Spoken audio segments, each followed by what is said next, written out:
It is so pathetic for you to understand that there are so many people who have gotten themselves disconnected from the divine realm. There are so many souls here on earth who functions from all walks of life, right from the four physical quadrant. All these souls that we see parading on the streets, in our various destinations, our domiciles, in our vicinity. The majority of the people that we see over there, majority of them, all of them, they have lost contact with the divine. And the very moment a soul loses contact with the divine, the very thing that happens next is distraction. You must understand certain things. The way the human soul was engineered, I believe very well that majority of you people don't have any idea how it was engineered. The Holy One didn't just woke up and felt like creating a human, where he went about creating humans just like that. In the first place, when you read the Bible clearly, you could see that when the Holy One had the intention of creating humans, he firstly sat down and gave it a thought. This is where when you read in the Bible, it is written in there that let us create humans in our own likeness.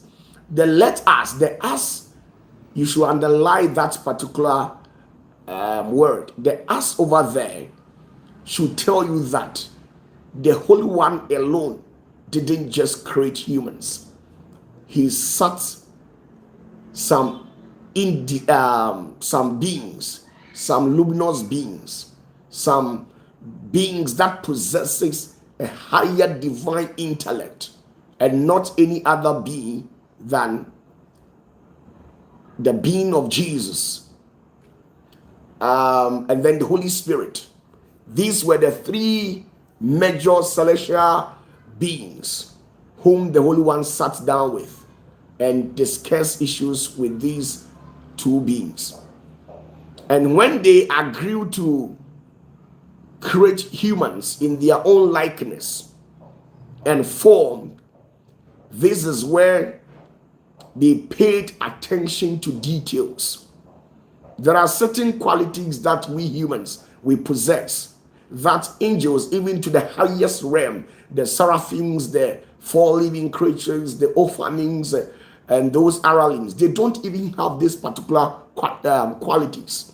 These particular qualities that I'm about to mention was specifically assigned to only humans. So when the Holy One was creating humans, it wasn't just a play. He took his time, exercised a lot of restraint.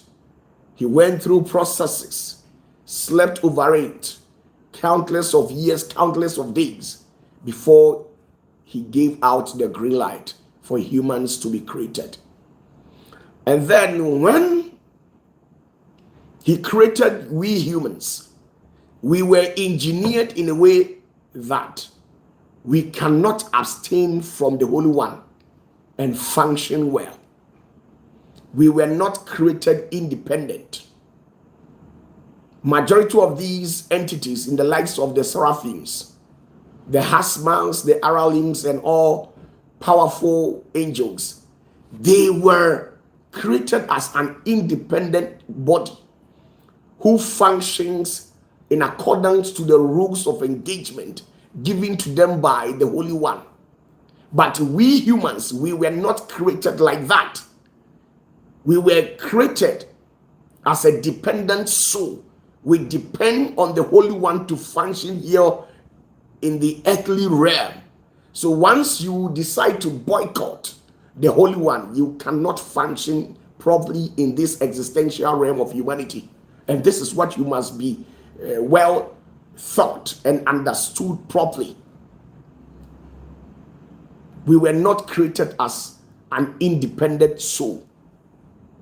Now, when the Holy One created humans, he took the human soul to wallow through 5 dimensions. It operates on 5 levels. And all these 5 levels has a specific function. Now, there was a collective data pertaining to how humans were created. And when you read the Bible clearly, sometimes too, there are some of these biblical prescriptions which gives details about how humans were engineered, but not all. Now you must understand that before the Holy One created humans, he consulted 5 powerful stations. And these powerful stations, it operates within the kingdom of the Holy One. The first was the likeness, the aesthetical view of humanity, how humans will probably looks like. Now, when you read the Bible clearly, it says, let us create humans like our likeness, our image. So it means the picture, the facial and body expression of humanity must connote to that of the Holy One. So he didn't just create humans. Now, after they were able to mold the physical stature, which is the body, where the Bible makes us to understand that he took some dust and actually framed the human structure. And right after that, he breathed onto it the breath of life. That is the simple way that the Bible explains the engineering of humanity to us. But when you are to pray and delve deeply into things, you will later understand how deeper human creation is. Okay, now the first thing that the Holy One consulted was something that we call nephesh. The nephesh was probably about the functions of the mortal body, like our organs, because before a soul was placed into the human body, the Holy One had already given the functions of all the body parts, our pancreas, our liver, our small, large intestines, a lot, our heart, our bowels, a lot is contained in our human system, our nose, our eyes. Now, when we are to talk of the human head, for instance, a lot of things and parts as defined by the scientist, though we are not basing our argument on what the scientists have said, we are basing our argument and teachings on divine revelations only. Now, this is what happened. Now, when he created the human soul, he gave what we call the nephesh. The nephesh is the animalistic nature of all humans. The animalistic nature of humans, that particular embodiment resides in what we call the liver. Now, you will agree with me that after we have taken in diet, it undergoes processes in our stomach where the nutrients are being absorbed. And once the liver is able to mash this particular food that we have consumed, it absorbs a nutrient from it, and it pumps this nutrient directly to the human heart, and this nutrient form what we call the blood. So the nephesh, which is probably the blood in human, it was taken from the tree of life. The nephesh was taken from the tree of life. Now, every little thing that we probably consume, it originated from the tree of life. Bible says that the tree of life, it bears 12 different kinds of fruit. And these 12 different kinds of fruit, you don't even have any idea. You think maybe 1, 2, 3, 4, 5, 6, 7, 8, 9, 10, 11, 12. No. Every one fruit spearheads about 30, 40, 50 legends of fruit. Now, if you have to say a legend is about 6, 30, or 12,000. So when you are to take one fruit, for instance, in another subset, there is about 12 or 13,000 kinds of fruit under one particular fruit. Okay, so some of you people, you like carrots, vegetables, orange, banana, carica papaya, a lot of fruits. Most of the fruits, we have some in Africa, some of them too, we don't have it in Africa, some of them we have it in diaspora. All the fruit originated from the tree of life. So the Holy One understood the mechanisms involved in human operation. So he took parts from the tree of life, and then he created humans. He used that particular part that he took from the tree of life, which is probably the human liver. The human liver was created from the tree of life. So have you sat down to give it a thought? When your liver is being destroyed, you die just like that. Have you sat down to give it a thought? When your liver is being destroyed, you die instantly just like that. You can do a research on that.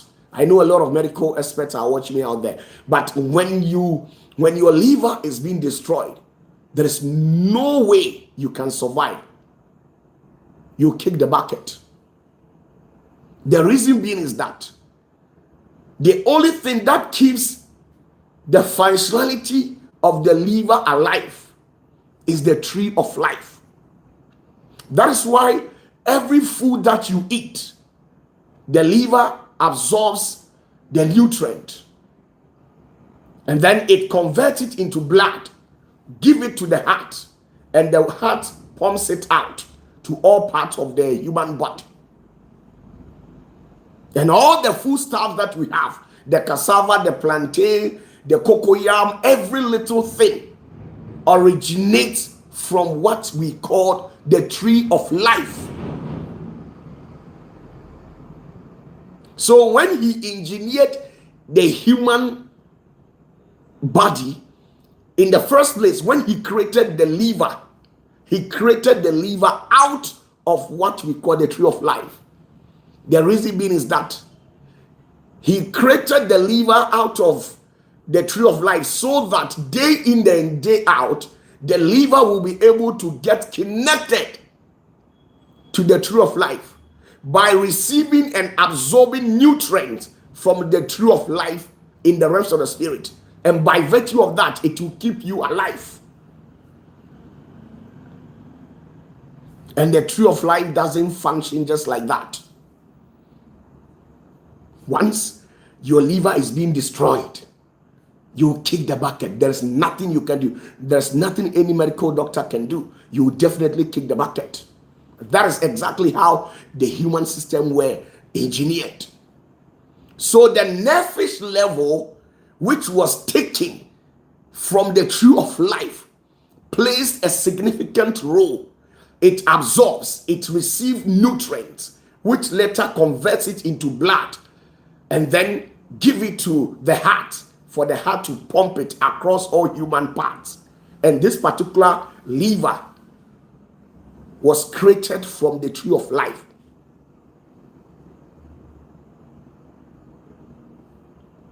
So the major function of the liver is to break whatever food that you eat. And of course, I've established to you that all the major foods or fruits or vegetables that we eat, it comes directly from the tree of life. It comes from the tree of life. There is no food or any food stuff that was created externally out of the fruit of life or the tree of life. It wouldn't have been able to function. So the liver of the human body was created from the tree of life. So once you eat any food, this particular liver breaks the food into smaller particles and it digests it out. And once it digests it, it releases some enzymes to digest it. And once these enzymes encamp around this particular food that you have consumed, it breaks the food into smaller particles. And when it breaks it into smaller particles, it absorbs the important nutrients in it. And then they carry everything and give it to the heart. And then it's being converted into blood, where it's being pumped into every part of the body. That is the nature. So the nephesh is the animalistic nature of all humans. Now, with this nephesh entity, it doesn't know anything about sin. It doesn't know anything about sin. The nephesh produces or make provisions for a vital force physically to be absorbed from all the things that we have consumed, and then it converts it into blood. And that is what we call the nephesh. The nephesh. The animalistic nature of all humans. That is why when the medical expert or the scientists in the world, when they conducted the research, they all arrived at the conclusion where they gave out a statement, being it that humans can be classified under kingdom animalia. And those of you who are science students who are watching me out there, you attest to what I'm saying. Humans, right from the medical perspective, we are being recognized as animals. That is why they say, they always go about saying that the orangutans, the chimpanzees, and the monkeys, when you are to sit down and ascertain their DNAs probably correspond about 90-something% to we human DNA. That is the animalistic nature of humans. And the animalistic nature of humans feeds on what we call the tree of life. It is being sustained by the tree of life, by a direct divergence or convergence of what we call the food that we have consumed. So in the infinite wisdom, we were not created to stay independent. Never. Nothing of that has ever happened in the life of human creation. So the angels, the seraphims, they have nothing to do with the fruit of life. They don't eat banku, they don't eat fufu, they don't eat anything called rice. The seraphims doesn't eat anything of that sort. So the seraphims, they don't have an animalistic nature. The angels, the higher realm ones, they don't have animalistic nature. They don't have anything of that sort. They are beings who were created from a different sub power station of the Holy One. So after the Holy One engineering the human liver from the tree of life, he later proceeded by creating into the human body called the Ruach. The Ruach. The Ruach is simply what you people call as the spirit. Now, the Ruach was also assembled in a way where the character and the behavioral pattern of the Holy One was all pumped into this thing called Ruach. The character, the behavioral pattern of the Holy One. All these characters and behaviors were assembled into one box. And then we call it the Ruach. And the Ruach is the spirit. Now, what happened was that Bible says that after they have engineered the human structure, the Holy One breathed a life unto we, the humans. And right after the breath, we were activated. So what sort of breath are they talking about? They were not talking or trying to disclose in reference to the physical breath as how we have been breathing. But this particular breath that the Holy One breathed into us is probably his attitude, his nature, his behavioral pattern. He responded into us by transferring this sort of data into us, so that at the end of the day, if we are fully upgraded into functionality, we will behave like he, the Holy One himself.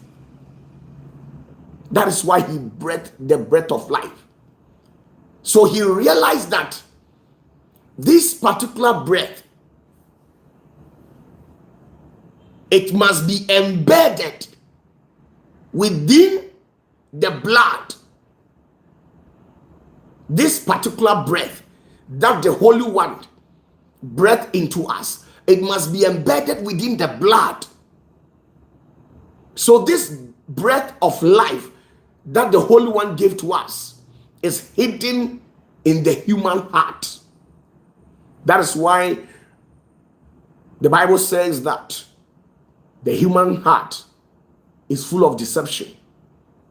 This particular deception is actually about different kinds of character, because the Holy One has a different kinds of character in him. But you see, there were rightful proportional measures that was put in place to regulate all these functionalities in human.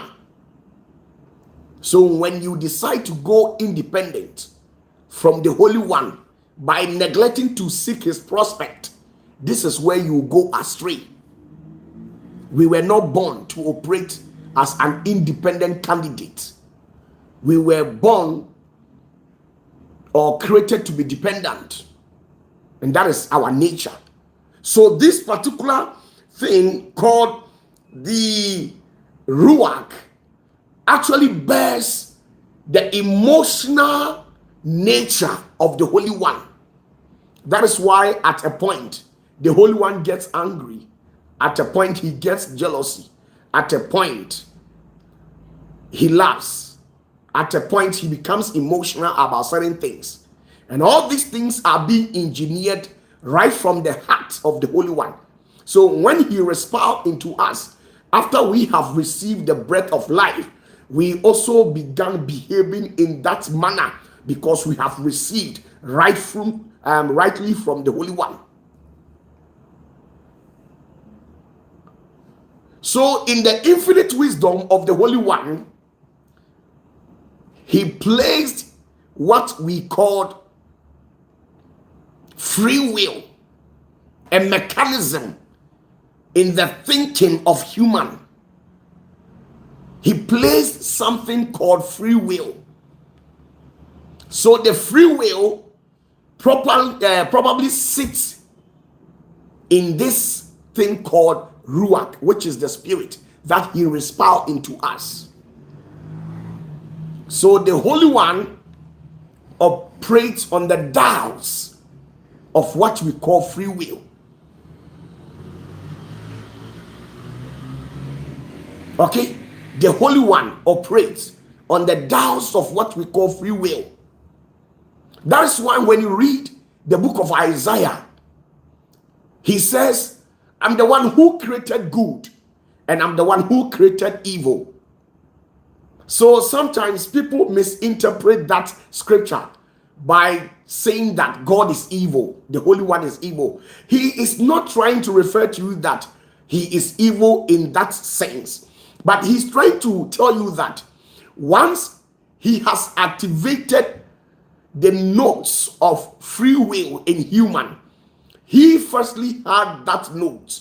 And because you have the free will in you, the free will operates in such a way that it will warrant you to think either positively or negatively. So the positive and negative notes of the human character all is being ascertained right from the ruach. That's why at some point he kills the Israelites. At some point he gives them salvation. At a point he becomes angry. All these doubts comes directly from the respirations that he respires into human, being characterized as what we call ruach. Now, because of the nature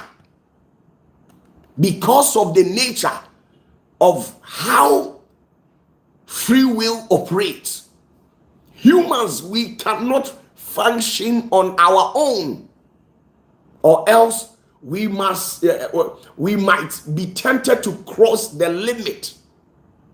You know very well that we humans, we are supposed to operate within a given jurisdiction, and we must not overstep our boundaries. But the very moment you are being disconnected from the Holy One, at that particular moment onwards, you will cross the Asian line mark, where you start misbehaving, producing anti-behaviors and anti-characters as such. So when the Holy One created humans, he inculcated into the heart of human with all these things and placed a password on it.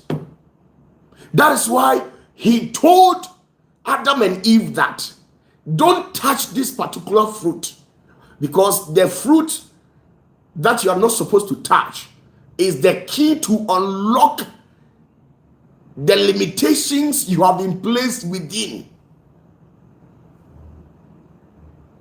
If you understand me, Adam and Eve were placed in the Garden of Eden to function within a given jurisdiction. So a limitation was placed on his action. That is why they told him, don't touch this particular fruit, because when you touch it, it will unlock the code for you to overstep your boundaries. There are certain things that the Holy One created that were supposed to be left undiscoverable. It was supposed to be hidden. So the very moment Adam and Eve overstepped their boundaries, at that moment, they have overstepped the function of the free will. So he gave humans his own spirit, and the spirit of the Holy One functions with an instruction. The spirit of the Lord, the spirit of the Holy One, it functions on an instruction. And once you forfeit the voice and discredit it, it means you are operating on your own. And we were not born, we were never created as humans to function independently. That is why when the Holy One was creating the seraphims, he never gave the seraphims the free will. The seraphims were never given the free will. They don't have any choices to make. Their assignment is to be stationed at one point where every now and then they will keep on praising the Holy One. That is why when you read the Bible, it is inscribed in the scriptures that the seraphims kept on saying, "Holy, holy, holy, holy is the Lord God of Israel." Why? Because they were born to give praise and show an excess love. They are the one who proclaim the love of the Holy One. So they don't operate on the doubts of free will. The seraphims were born without free will. They don't have that power. But the Holy One himself operates on the dial of free will. And because he sat down to ascertain the reality and the final look of humans, to represent that of his own image, that is why he gave humans the ability to operate on the dial of what we call free will. That is why angels don't operate on emotions. Emotions only works where there is what we call free will. When they send an angel to come and unalive you, when the angel comes, no matter how you weep, no matter how you cry, no matter how you beg them, they don't feel that because they don't operate on the dials of what we call free will. It is the free will that gives you that rightful power, that quantum authority to ascertain realities. It is only the free will that gives you that. So the Holy One forgives. He gets angry. He laughs because he operates on the dials of what we call free will. But the humans were not created like that. We were created to be dependent on the Holy One. We were not given a substation to operate by ourselves. We can't do that. So all emotions are embedded and written within these code patterns called the Ruach. And that is it. Now, this is it. Now, they gave another one called the Neshama. The Neshama is the human brain. Why did the Holy One give humans their brains? The intellect of the entire human system is the brain. The Neshama is a force that was created to be fixed in the human brain. That is the Neshama. So the soul in us has a brain. The soul in our human system, it has a brain. And that particular part is what we call the Neshama. So the Holy One sat down and said to himself that, since I want to create humans and make them look like my own self, I must push further to give them Neshama, because the Holy One has what we call nashama. And the nashama is simply the intellect of the entire human soul. The nashama gives you the power to ascertain wisdom, to ascertain knowledge.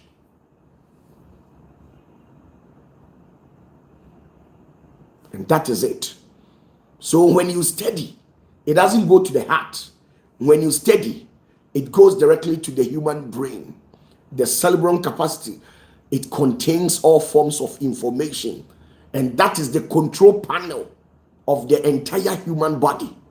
The central processing system is the entire brain of humans. And the Holy One intentionally fixed that particular energy in humanity and gave it an instructions to go by. Once the brain decides not to function within the given instruction, then the brain is trying to overstep its boundary. And that is it. The wisdom, the reason being is that it is the mind through the mechanism of free will that you can reconnect to the Holy One. Without the brain, you can't connect to the Holy One. And the brain is the human eye. The brain. Now, let me tell you this. When you knock your head, right? When you knock your head, all of a sudden you see that your eyes will start dimming just like that. Or sometimes when you even knock your head on the wall, you see that your eyes will start dimming, and you will not see things brightly just like that until it takes some time for your cerebral capacity to reboot. This is where you start getting the clear picture of things. Do you know why? It's because your eyes is just there, just like that. But the functionality of the eyes is being controlled by the control panel, which is the central processing system, which is the processor, which is the brain. And the main reason is that the brain was given to you to ascertain the fact that you were created by the Holy One. And as a matter of fact, you are being owned by the Holy One. By giving reference and honor and knowing your roots and where you originated, all has become fixated in the human mind. It is not the spirit. It is not the heart. It is not in the blood. It is in your mind that will give you the information that you need to reconnect back to the Holy One. So when he fixed that thing in the minds of us, he was trying to tell us that, remember that you were created by the Holy One. And as a matter of fact, you have been given a time to go to the earth, stay there, function, enjoy, but do all things according to the rules of engagement. Operate within the given jurisdiction. Don't overstep your boundaries. Stay on earth. At a particular moment, when the time comes, I will take you back, and then you will return back home. And the home is where you people have been saying heaven, heaven. It is your mind that will show you the way to where the house is. Either than that, you can never return back home. You can never. Without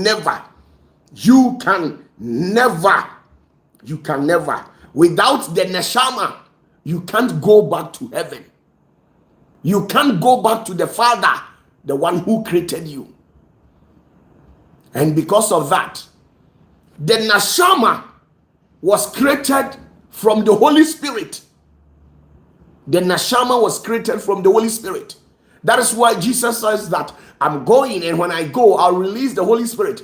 It is the Spirit that comes. When the Holy Spirit comes, it will teach you the way. Which way was he referring to? The way to your Father. So without the power of the Holy Spirit, you can never return back to the Father.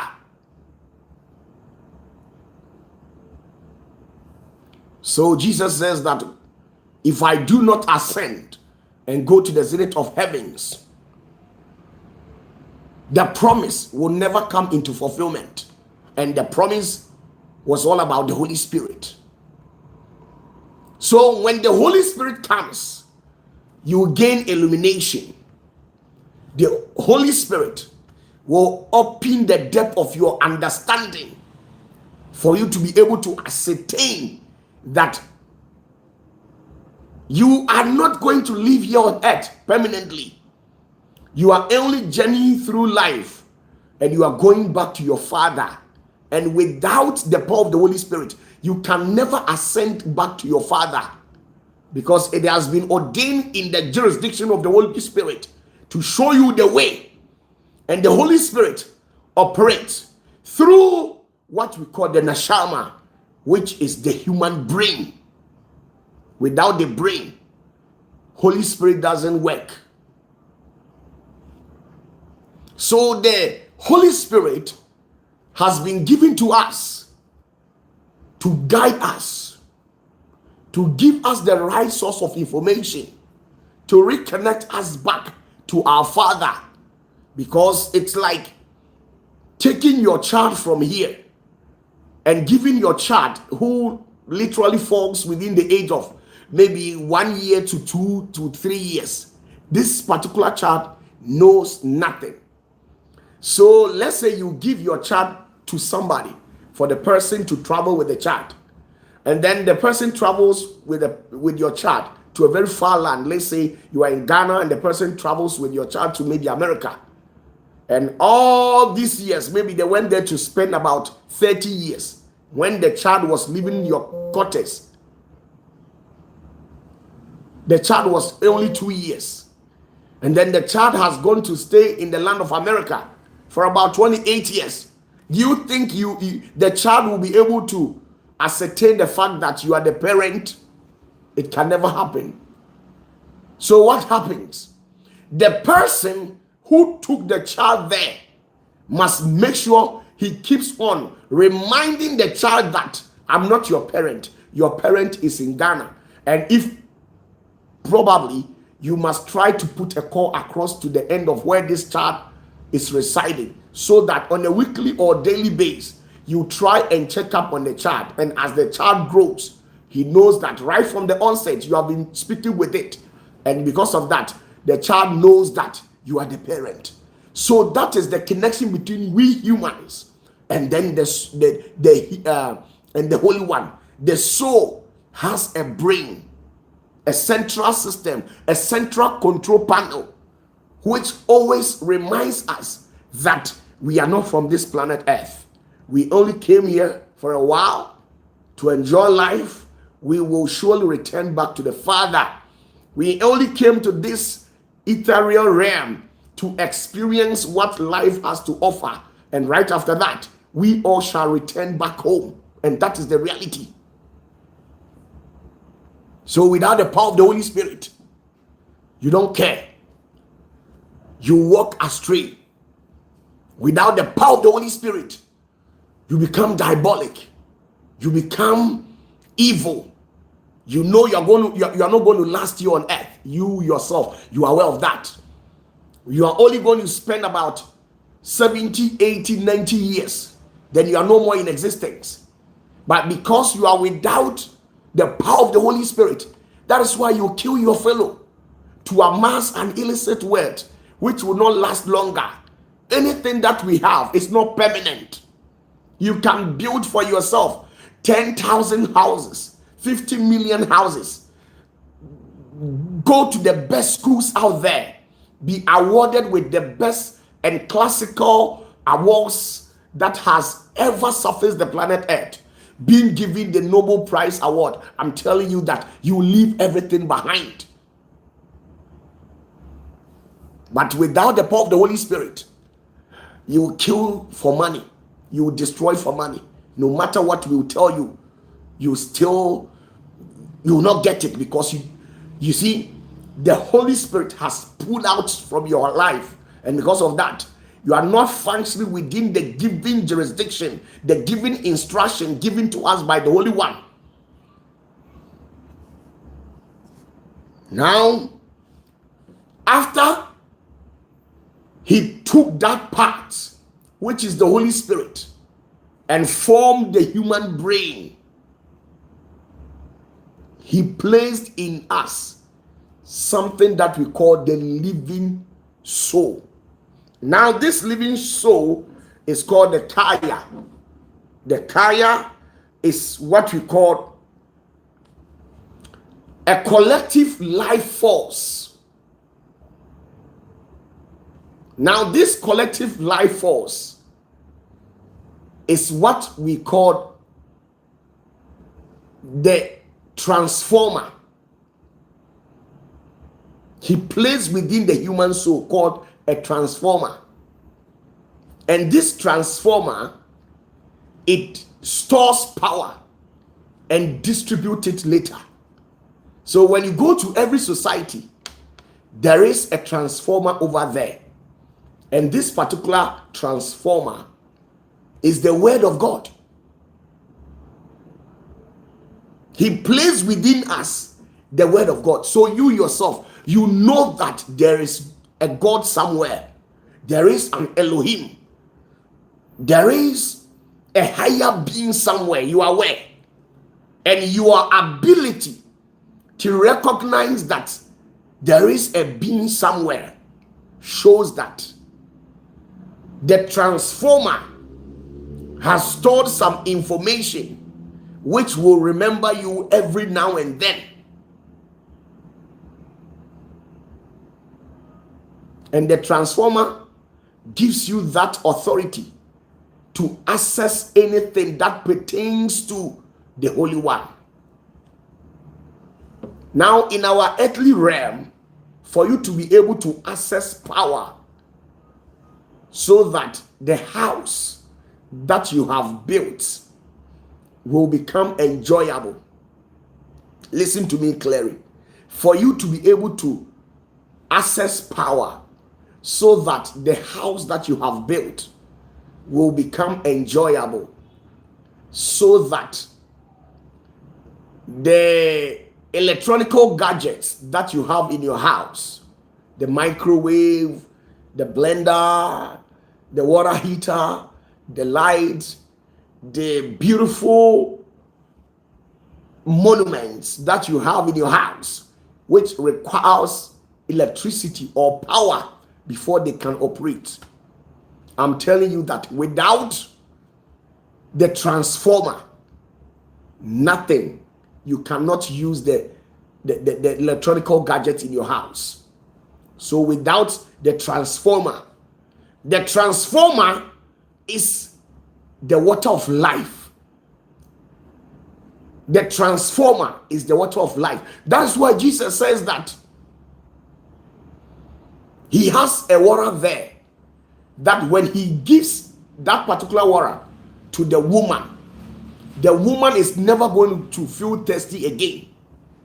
So if the power that is being channeled to your house is sufficient enough, you don't need any sub power again.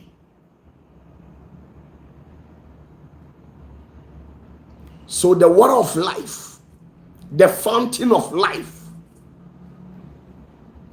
is the transformer in humanity. And the transformer keeps on. It keeps on supporting we humans. The water of life keeps on pumping itself to we humans. We have been receiving energy from the water of life. That is why I told you that the blood, we are able to get blood as a result of the liver, and the liver was created out of the tree of life. And the tree of life can never survive without the fountain of life, which is the water of life. And when you read the Bible, it will tell you that the water of life flows from the throne, under the throne of the Messiah, which is Jesus, and then the Holy One himself. So the water of life that we have been enjoying is the energy that we use so that we can run. So that, you see, when you stop drinking, you cannot survive. And the physical water that we have been drinking, that is not the water that sustains the human soul. The human soul is being sustained spiritually by the fountain of life. And when your body is being put to sleep, there is a guardian angel that has been given instructions to take charge of your body. Then he refuels you back, so that once you wake up from your sleep, all the body parts that you were feeling tired, it's like it has been rejuvenated. All these things happens as a result of these processes. So the transformer is the water of life. And this water only functions when you have the Torah in you, when you have the instruction of the Holy One, which is probably the Word of God. That is why when you read Matthew chapter 4, verse number 4, when the devil went to Jesus and said to Jesus that if you claim to be the Son of God, turn this particular stone into bread. And then Jesus responded by saying that man shall not live on bread only, but anything that comes from the mouth of the Holy One. And what are the things that comes out of the mouth of the Holy One? It is the water of life. And the water of life is the only thing that sustains you. It gives you power. It gives you energy. That is why in the realms of the spirit, the soul of the Messiah was connected to this fountain of life. And as a matter of fact, it is the source. So though Jesus has not eaten for over 40 days and 40 nights, but he never complained being hungry.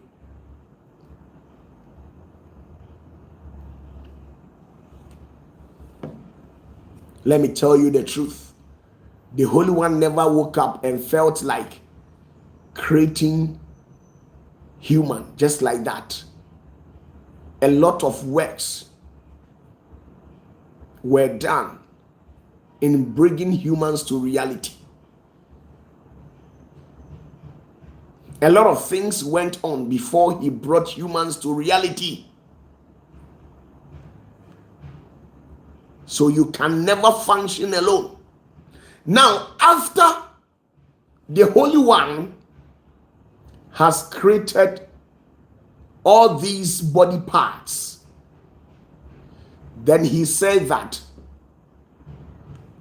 all has been assembled into one structure, and it needs light to function. And then he went to the even Shetia, and the even Shetia is hidden under the throne of glory. Listen to me clearly. The even Shetia is hidden under the throne of glory. So when the Holy One sits on the throne of glory, this is where the light is hidden.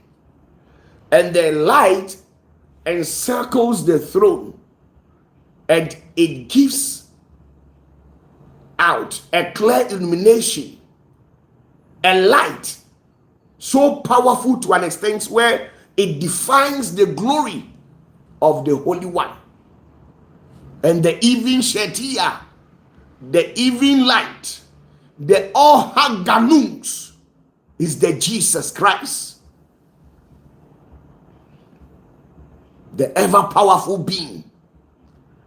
So he made sure he fixed a spark of the the Messiah in you, giving you an identity, that you belong to a kingdom, giving you an identity that you belong to a kingdom. So the spark of the Holy One that he placed in you is a spark that he took from the Messiah, and that is the light which keeps on pointing, showing you that you belong to a kingdom. You belong to the kingdom of light, not the kingdom of darkness. That is why Jesus says that I am the truth, the light, and the way. He is the truth, the light, and the way. So when you decide to walk and not by accepting Jesus, I'm telling you, no matter what, you can never make it in life. Making it in life, you people think when you have money, you build for yourself powerful architectural masterpieces. When you own a chain of business conglomerate, you think you have made it in life. I'm telling you, you have not made it. The very day you kick the bucket and your soul ascends to the bottomless pit where Gehenna is, this is where you realize that you couldn't make it in life. Every soul carries the spark of the Holy One. Every soul carries the spark of the Messiah. Every soul carries the spark of the Messiah. Every soul carries the spark of the Messiah. So once you decide to boycott the spark of the Messiah, I'm telling you, from that day, you walk in darkness. Now, if you will attest to this fact, cast your eyes into the society. Those who have forsaken Jesus, those who have thrashed under their feet the name of Jesus Christ. Look at their life, how they carry themselves. But you see, this particular wisdom that the devil went to give it to Eve, by making the wisdom that the Holy One has given to Eve to look as if it is not worth it, and making the lies that he the devil or the serpent fed Eve with, making that lies to look as if it is worth substantive. The same way as those people who have neglected Jesus, sometimes they think they are wise. When you listen to them on the other media platforms, when you go on TikTok, on Facebook, the way they talk as if they are wise. But when you follow them in reality, you could see that they are totally in darkness. Some of them are drunkards, some of them are lesbians, some of them are masturbators, a lot of evil behavioral pattern and attitude which kills you. Without the spark of light, without the spark of Jesus, you live in total darkness. I'm telling you, no matter how you challenge it, no matter how you challenge it, you can debate over issues with all your credentials. You can debate over issues with me. I know you have your masters, your MPhil or stuff or things like that. Now you think you are intellectually inclined. So because of that, you have been made to believe that they use Jesus to come and deceive us. Let me tell you the truth. The Jesus they brought is the one they have it on calendar. Before creation, Jesus Christ was there. He was the light, the Ohaganimus, the hidden light that controls the functionality of what we call free will. The light became the instruction which controls and guides what we call free will. And without that light, humanity will fall a prey I'm telling you the truth. Sometimes when they sit on radio, as if they are wise, the way they talk. Oh, our slave masters, they brought Jesus. And when they brought Jesus, the very ship that brought Jesus is the same ship that brought the wine. So there's nothing wrong with it. Now they keep on making this assertion. Right after that, you realize that, my dear, if you are to check behind the scenes, you see that these people who are making these false claims, they are living in total darkness.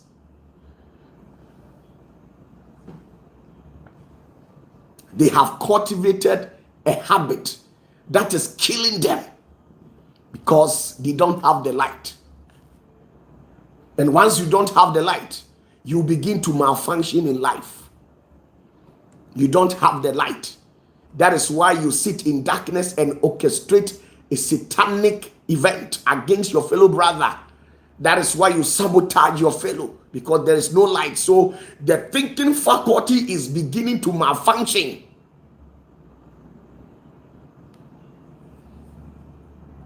My dear, let me tell you the truth. The Holy One didn't just create humans just like that. If you don't know, let me tell you the truth. Now, this is, let me show you something right from the scriptures. Let me show you something right from the scriptures. Most of you don't have any idea. You don't have any idea what happens. You don't have it. Now, when you read Genesis chapter 2, verse 7. Genesis chapter 2, verse 7. It says, and the Lord God formed the man of dust from the ground and breathed into his nostrils the breath of life. And man became a living soul. A living soul, which is the Nevishkaya or the Nevishaya, the living soul. When you read Leviticus chapter 17, verse 11, it says, for the life, which is the nephesh of the flesh, is in the blood. The first stage of humanity, which is the nephesh. The nephesh, as I told you earlier on. Leviticus chapter 17, verse 11, it says, for the life. Now, King James intentionally substituted the word life in place of nephesh. Nephesh is life. It says, for the life of the flesh is in the blood. And the blood, which part of the human organ produces the blood? The liver. It absorbs nutrients, convert it into blood and pump it to the heart, and the heart distributes it. So the soul has a part that functions as a nephesh higher. And the tree of life is what we have all these fruits and food substances that we eat originating from. The food substances that we eat, it originates from the fruit of life or the tree of life, which was placed in the Garden of Eden, as how you have been made to believe. We don't call it Garden of Eden. We have a special name for it, but I don't think you need it or you need to know about that particular name. You call it the Garden of Eden, but we have a special name for it. So the tree of life was placed in the Garden of Eden for a purpose, because all trees, all fruits, all vegetables, all food stuff that we ever have on the surface of this planet receive their nourishment from the tree of life. Without the tree of life, there is no nourishment for any sort of fruit or food. And the food substances produce what we call the blood. And some part of the human soul lives in the blood. And that part is the animalistic part, the nephesh. Now, the nephesh is the lowest level of the soul. It is the animating force shared with all living creatures. It resides in the blood and circulates through the liver and physical body. It is the soul of survival, instinct, and basic awareness. The vitality keeps the heart beating, lungs and breath, and then organs functioning. Okay? And this is it. Now, as I told you earlier on, this is the most dangerous part of it. Now, if the nephesh is overdeveloped, it becomes animalistic. A person ruled by nephesh is a slave to appetite, impulse, and fear. They cannot perceive the divine because their consciousness is trapped in the body. So without the light, the nephesh becomes overfunctioned. It becomes overdeveloped. That is why I told you that all these substations that the Holy One created in the human system, it was created and given an instructions to function. So without the instruction, these particular parts will not function as how it is expected. So do you know why you wake up in the morning and you feel like you're hungry? You go and eat banku, tilapia, the tilapia that you are eating. Were you the one who created it? The goat meat, the sheep, the cow, the food stuff you have been enjoying, you know the one who created it and where they originate. All the food stuffs, all the living things originated from the tree of life.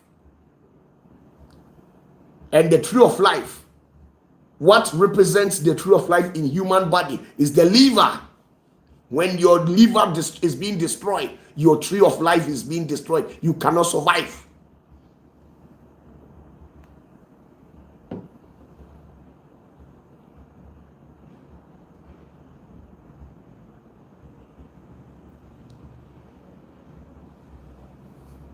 The kidney performs a specific task where at a point it also helps the liver. But I'm telling you, when the kidneys is being destroyed, you will not die. I'm telling you the truth. When your kidney is being destroyed, that is why we have two kidneys. When one destroys, the other one is there. But the liver, when the liver is being destroyed, I'm telling you, you will kick the bucket. Because the liver was created from the tree of life. So once the liver is being destroyed, there is no life in you. The food that you eat will become meaningless. There is nothing, there is no power station in you to interpret it to the heart by serving the heart with a notice, telling the heart that this is this. Without the function of the liver, the blood becomes meaningless to the heart. Kidneys are there. They perform relatively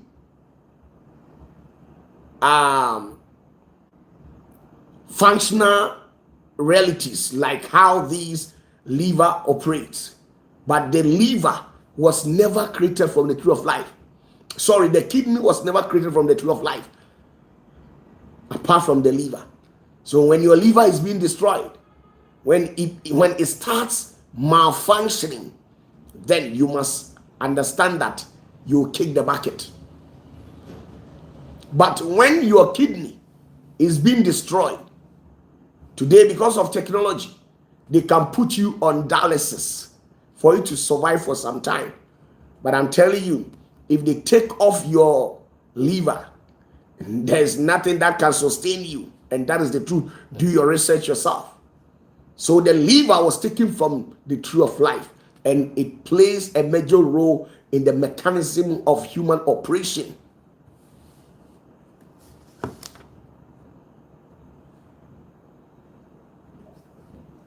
Now this part called the nephesh is immortal. You will never understand. You will never understand. The nefesh is immortal. Now, when you kick the bucket, this nefesh descends down to Sheol, where Gehenna is, to be judged, to stand in that fire, to be purified, so that after purification for 12 months, it will return back to the tree of life. That is why the Bible says that when Adam and Eve misbehaved, they were expelled out of the Garden of Eden, and the Holy One sent a cherub to stand at the entrance to the Garden of Eden, holding a flaming sword. The flaming sword is what is the Gehenna fire, to purify the place and make the path of Eve and Adam that were contaminated by the serpent to go through the fire and burn seriously, so that it can be purified.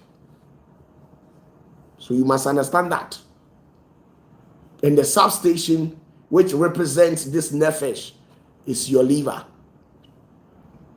Today I'm telling you the truth. Now this is another substation. I've told you about the spirit. When you read Ecclesiastes chapter 3 verse 21, it says something. It says, who knows whether the spirit, which is the ruach, spirit is ruach, who knows whether the spirit, which is the ruach of man, goes upward, and the spirit, which is the ruach of the beast, goes down into the earth. Now what is it? Numbers chapter 27 verse 16, it says, let the Lord, the God of the spirit, which is the ruach of all flesh, appoint a man over the congregation. Now let's move on. What is the function? I've already told the function of the ruach, and which is the ruach is the spirit of emotions and character. So the breath of life that the Holy One breathed into us, that breath wasn't a mere exhale and inhale just like that. It was the breath or the spirit that carries the attitudinal character of the Holy One. The behavioral pattern were all coded within the patterns of the bloodline for us to receive a direct DNA information from the Holy One. Because in the earlier process, they all agreed that let us create humans in our image and likeness. That was the nature. They said, let's create humans. Can you create or reproduce by not embedding your DNA within the patterns of the bloodline of what you have produced? That is why your own child, your own boy, your own girl carries your DNA. So the breath that the Holy One respired into humanity was the breath that was carrying the DNA of God.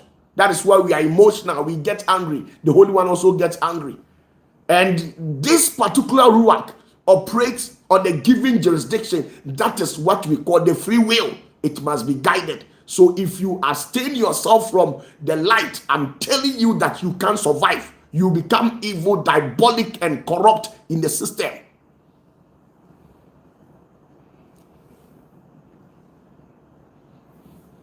I'm telling you the truth.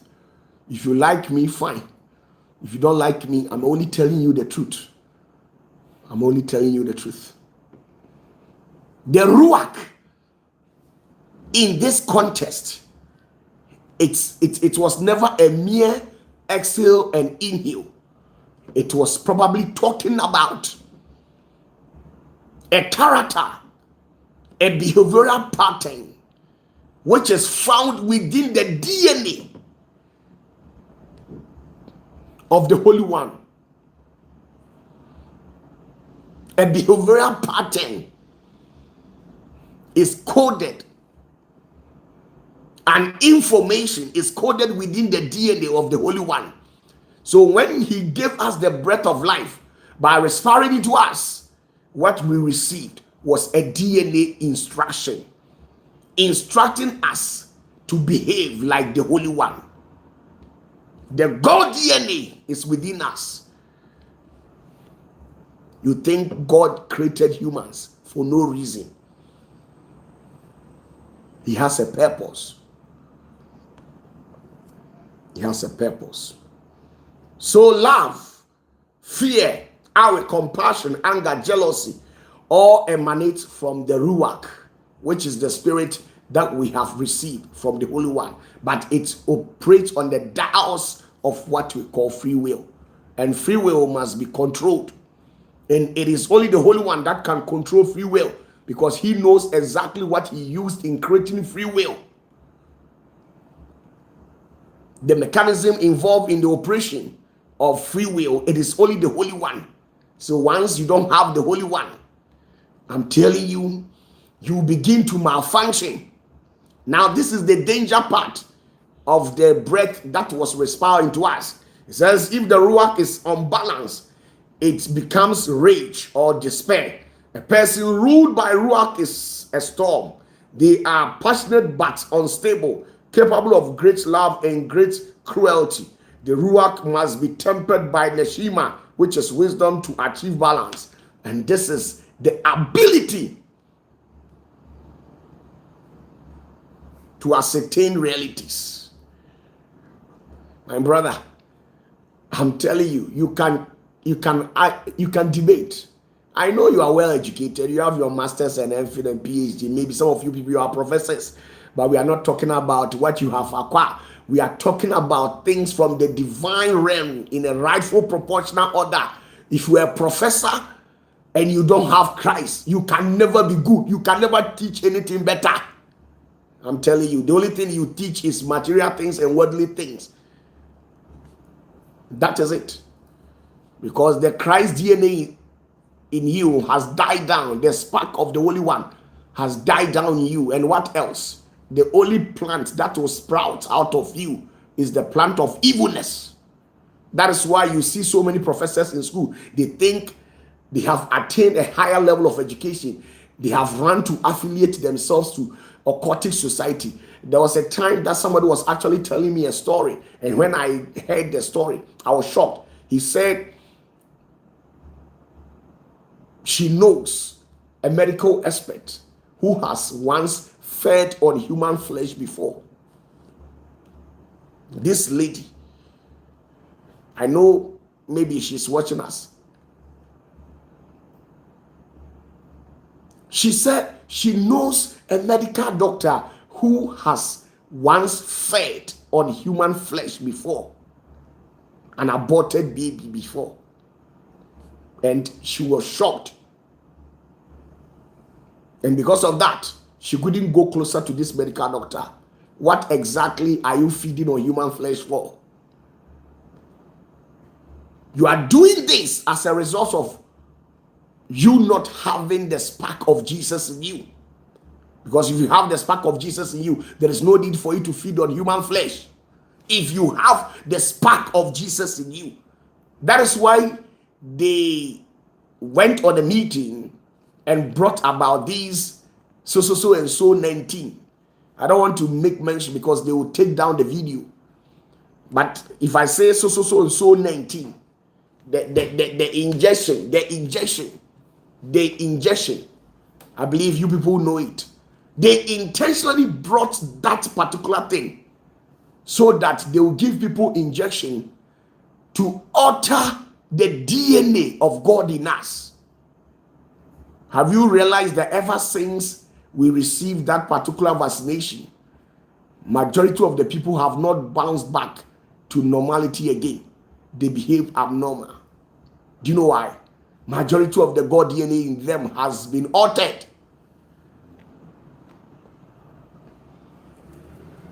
And that is it. That is it. The Ruach is the battleground of the soul, the ground for the good and evil inclination. This is where the good and evil inclinations fight. It is the level at which a person earns merit or incurs guilt.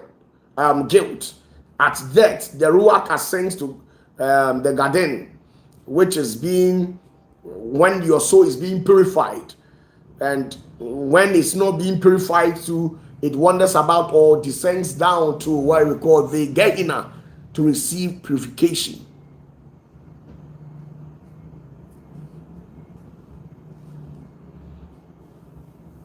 I'm telling you the truth. The ruach, that's the Lord breath. Now, when you hear pastors say, and God created human and he breathed into human the breath of life. No, it was not breath of life. He was actually sending signals into us, giving us a DNA, a DNA. We must have a DNA of our creator. And that was the breath of life that he gave it to us. And because of that, there are bounding rules binding this particular DNA, how it should function within the human system. Bro,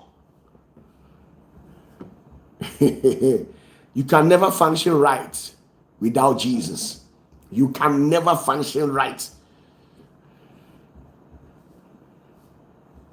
You think Jesus is the one that is on calendar, right? Most of you, that's how you see Jesus. You think Jesus is the one on calendar. No, Jesus is not the one on calendar.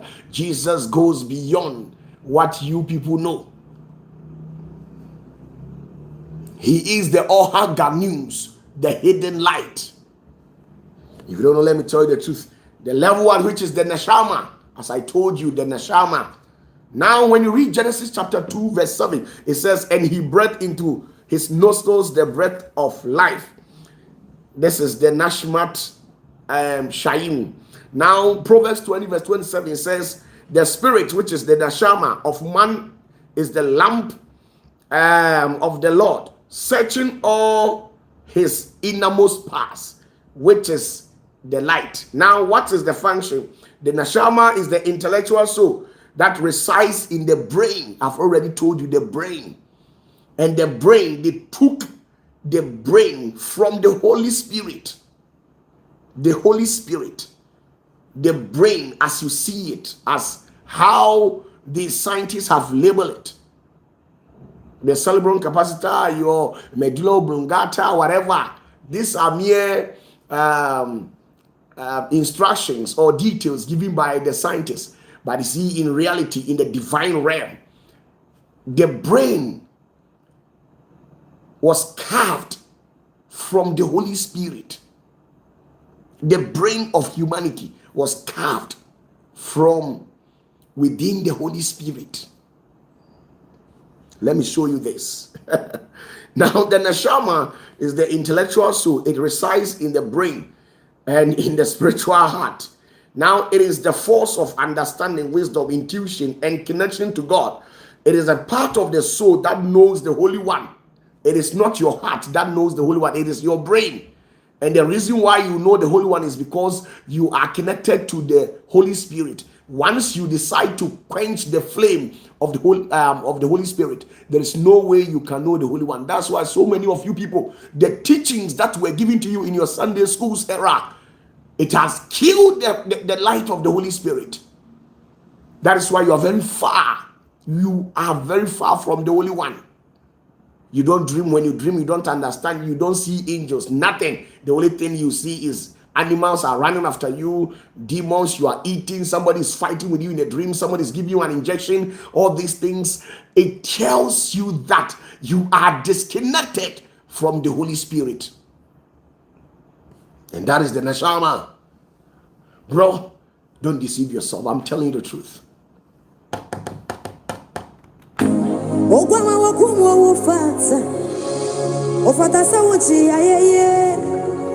Fisa wudu moja jamaye kasa wudu ni musia wudu nyina waya wa imama janya popo ene ubedi ayi dada o. And the truth is that now the Neshama, which is headquartered in the human brain, it helps you with logical reasonings and then conceptual understanding. That is the reality. Conceptual understanding and logical reasons.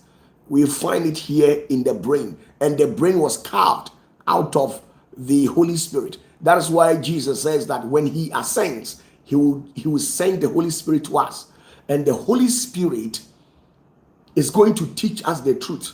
The truth is knowledge. The truth is wisdom. So if the Neshama is wisdom, then it functions on the parasites of what we call the Holy Spirit. So if you don't have the Holy Spirit, people will fool you.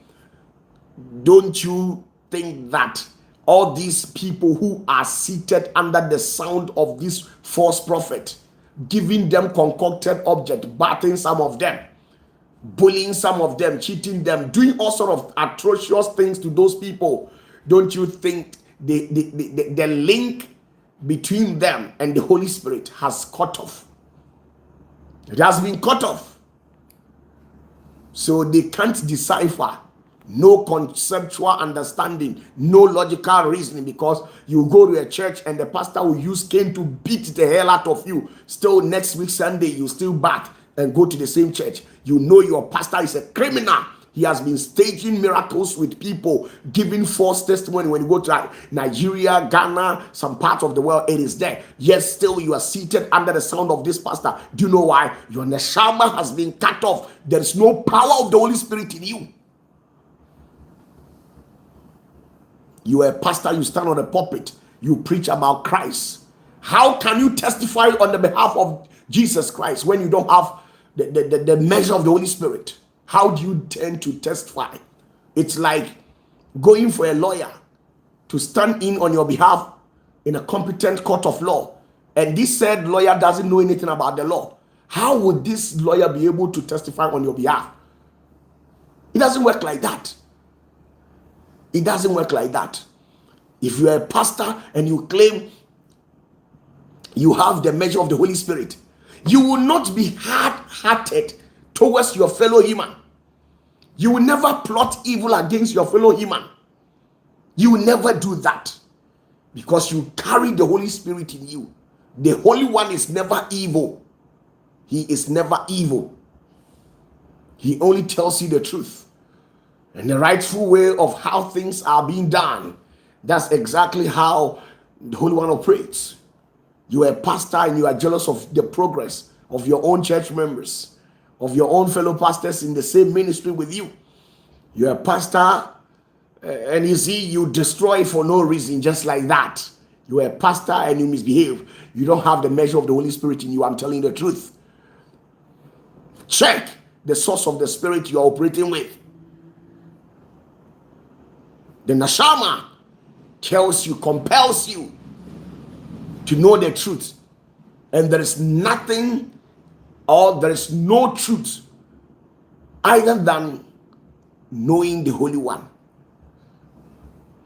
If you have your PhD, your master's, and you don't know the Holy One, there is nothing like that. That's not truth. That is worldly sophistications, a worldly intellectual prowess. You came to this world to gain a worldly sophistication, an inverted spiral of worldly sophistication, and we call it worldly intellectual prowess. You have gained an earthly skills, and that is it. That is it. You don't know Jesus. You know the one that is on the calendar page and stuff like that. That is not him. You have come to this world to know for yourself worldly sophistications. I know you are a chartered accountant, you are a lecturer, you are a professor, you are a medical expert, whatever that you are. I appreciate you for that. But you see, for you to be given the crown, you must know Jesus very well. You must have the measure of the Holy Spirit in you, and that is it all. If you not got the power of the Holy Spirit in you, how do you tend to function on these existential realm? It doesn't work like that, okay? You only have the worldly knowledge. Now, the neshama was talked about in Job chapter 31 verse 2. If you got your Bibles with you, you can also open to that and cross-check things yourself. Now, Job chapter 31 verse 2, cross-check things yourself, okay? It sounds so amazing. Now, this is it. If the neshama is overdeveloped without ruach, which is the spirit, it becomes cold intellectualism. A person ruled by neshama alone is a sage without compassion. They know God but do not love God. Yes, you think the professors in those universities, the lecturers, the one who is supposed to graduate you, you think they don't know God. They know God but they don't love God. That is why they have run to affiliate themselves to an occultic society. And once you affiliate yourself to an occultic society, it means you don't love God. If you love God, you will never worship any deity. Our kings and queens of this earth, our chiefs and paramount chiefs, our politicians, they have run to seek protection from different deities. Some of them hails from a rarefied sphere beyond the moon, some of them beneath the moon, the Shitonia earthly places, some of them undying, some are salamanders, and some of them are from the Hydria, some of them the Mesophase, and some of them the Shitonia. Some of them are serving dreaded deities of the underworld who can only be worshipped by propitiations and stuff like that. All these serve entities.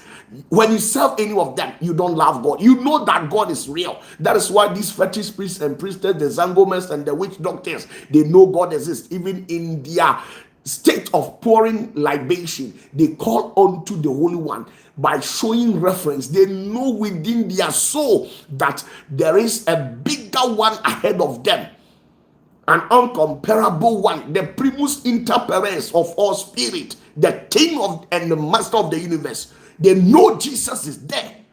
They know, but they don't love him. Why? Because their nashama is underdeveloped. That is why you are worshiping River Densu. You are worshiping River Densu. You are worshiping River Ayensu. You are worshiping different deities. Why? Because of these nashama. This is your nashama is not balanced. It is not under control by the Holy One. So you do things as how it pleases you. My dear, this is the realities of life.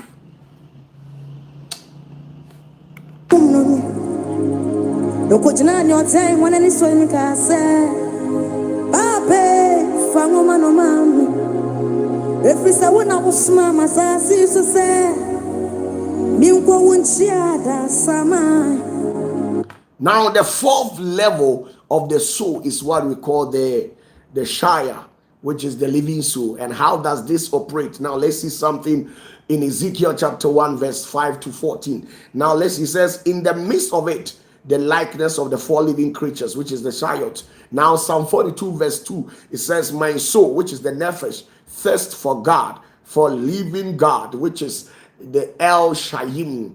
Or Shayim. What is the function of the living soul that was placed in you? The living soul is the water of life. The water of life that I spoke about.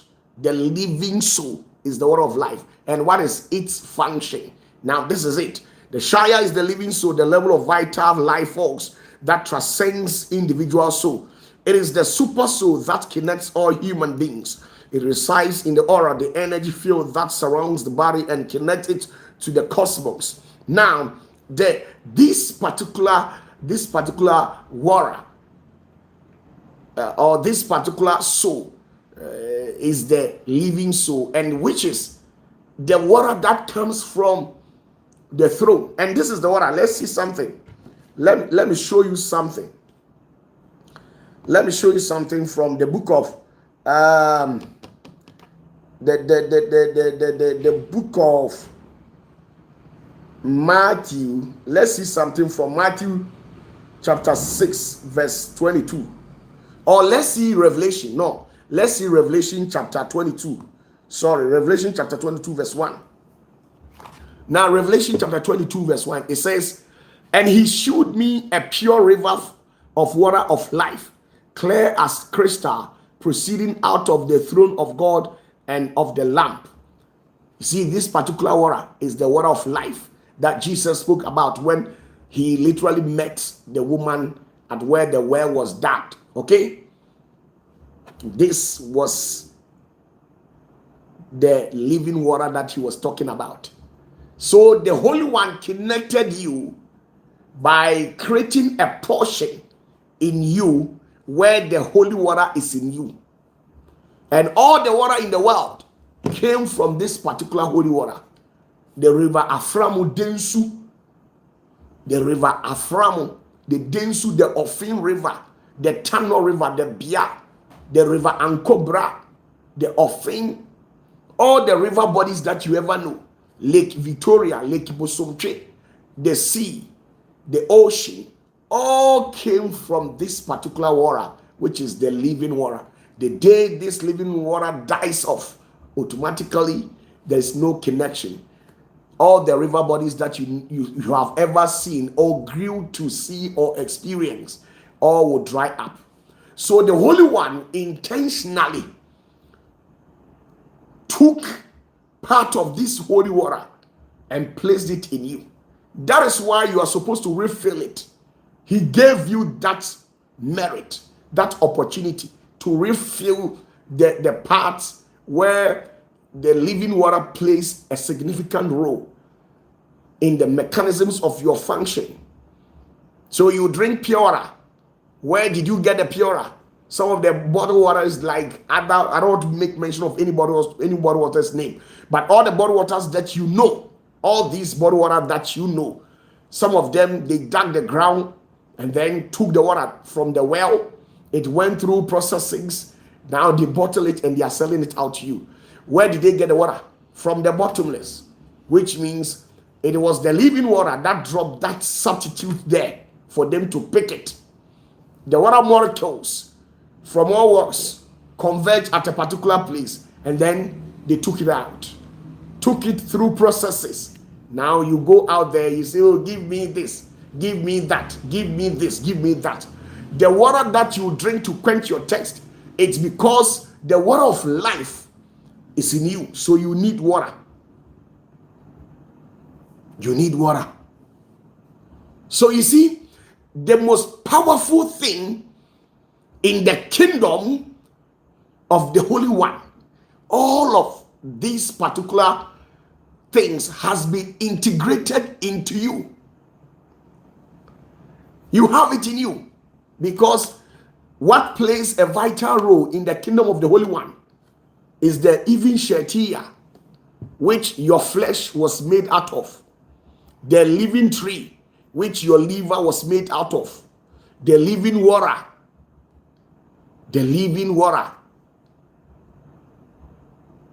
and then the Holy One, and then the Messiah. Now the last one is this. Let me show you this, which is the Yakida. The Yakida is the lamp of the body, which is the eyes. Now, I'm not talking in respect of this particular eyes. I'm talking about a lamp which probably shows you a way. There is a hidden lamp in you which shows you a way. And that lamp is the lamp of God. It's Jesus Christ. You can deceive yourself by saying Jesus never existed. It is our slave masters who created the patterns of Jesus Christ and used Jesus to deceive us. Label it as how it best suits your evil agenda. It's your own cup of tea. But I'm telling you, every human soul, every living being carries the spark of the Messiah, and that is the lamp, the light of the body, the light of the body, the light of the body. Now let's see something.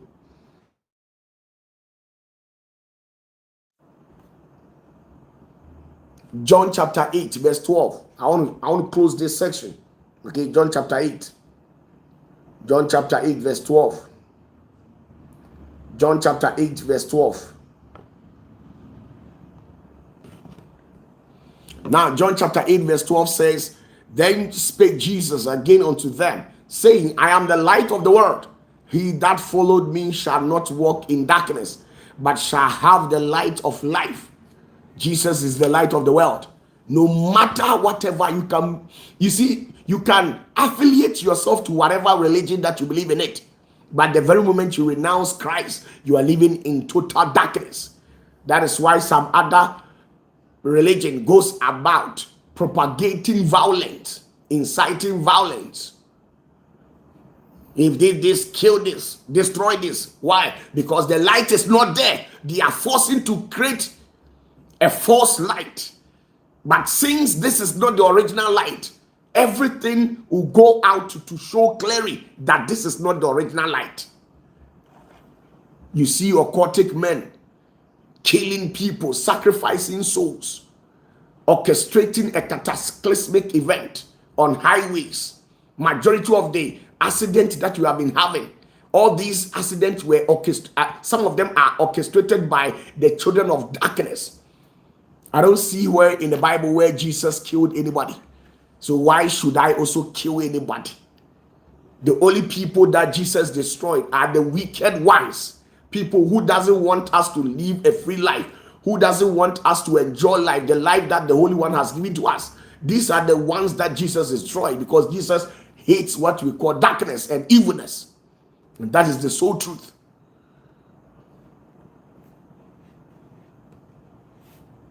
Good night.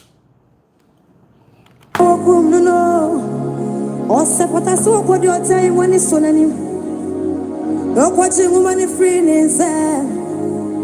No baby a monsono sonano. No baby a monsono sonano. And Tamara mi who maybe what's the senya wakum no coach na your time when any so in casa. Now let me add this to you. Now when you read Matthew chapter 6, verse number 22, it says, the light of the body is the eye. If therefore thy eye be single, thy whole body shall be full of light. Now, which light was he talking about? Do you think he was talking in respect of the physical eye? That is not the truth. He was talking about intention. If you don't have Christ's intention in you, you are a blind person. You will kill without showing any sign of remorse. You will destroy to amass an illicit wealth that will not last forever. That will not last forever. All these, I own a chain of business conglomerates, the businesses, the banks, the things, you must live a life of a living. But I'm telling you the truth that any wealth that was accumulated not through a legit means, I'm telling you that you leave everything behind. Salute you all. Greetings to you once again. I am OPATAFUOR. Yes.